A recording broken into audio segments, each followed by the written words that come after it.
Hi అండి, అందరికీ శుభోదయం. అందరూ బాగున్నారా? తెల్లవారింది. ఇప్పుడు వంట టైం అండి.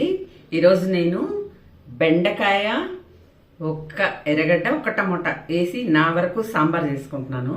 సాంబార్ ఏం ప్రత్యేకత అమ్మా, అది పెద్ద వీడియో పెట్టాలంటారంటే ప్రత్యేకత ఏం కాదండి, మీతో కాసేపు బాగుదామని, ఇంకేం లేదు. ఇంకోటి ఏంటంటే సాంబార్ నేను ఈ మధ్య సాంబార్ ప్రీమిక్స్ పౌడర్తో చేసుకుంటున్నానండి. ఆ పౌడర్ కూడా నేనే తయారు చేసుకున్నాను. ఆ పౌడర్ తోటి సాంబార్ చేస్తున్నాను అనమాట.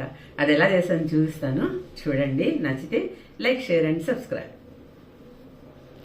ఇదిగోండి, కడాయిలో కొద్దిగా నూనె వేసుకున్నాను. తర్వాత ఇదిగోండి 4 ఆవాలు, 4 జీలకర్ర, ఒక 2 మెంతులు కూడా వేస్తానండి. టేస్ట్ బాగుంటుందని నేను అంతేను. ఇంతవరకు వేసి కొద్దిగా వేగనివ్వాలి. ఇదిగోండి కొద్దిగా ఇంగువ వేస్తే ఇది ఏంట్లైనా కూడా ఆ రుచే వేరుగా ఉంటుందండి. ఇంగువ వేసేసాను కదా. ఇప్పుడు తిరగమాత చిటపట అంటున్నది. ఆ తర్వాత ఇవిగోండి నేను తరిగి పెట్టుకున్న మొక్కలు ఇవే, ఈరోజు నా ఆహారం ఇది. వేసేసానండి. ఇదిగోండి ఉప్పు కాస్త యాడ్ చేసుకుంటున్నాను. ఇదిగోండి కడిగి పెట్టుకున్న కరివేపాకండి, కాస్త ఉడికేటప్పుడు వేస్తే మంచి ఫ్లేవర్ వస్తుంది. ఇదిగోండి సాంబార్ ప్రీమిక్స్ పౌడర్. ఇది నా ఒక్కదానికి 1.5 స్పూన్ అయితే చాలండి. ఇదిగోండి ఒకటి.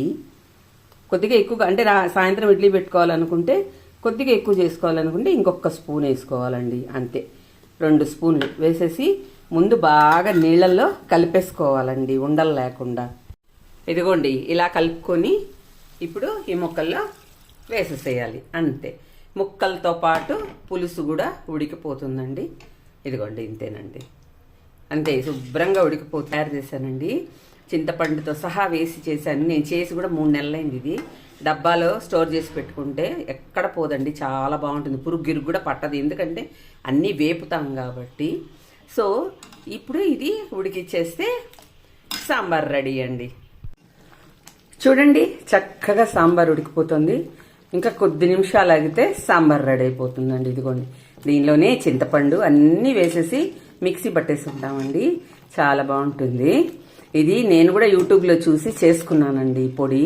ఇది చేసుకున్న తర్వాత సాంబార్ పెట్టుకోవాలంటే మాత్రం పరిస్థితి సులభం అయిపోయింది. నాలాంటి వాళ్ళకి, బయట ఉద్యోగాలు చేసే వాళ్ళకి ఇలాంటిది చాలా సులభం అండి.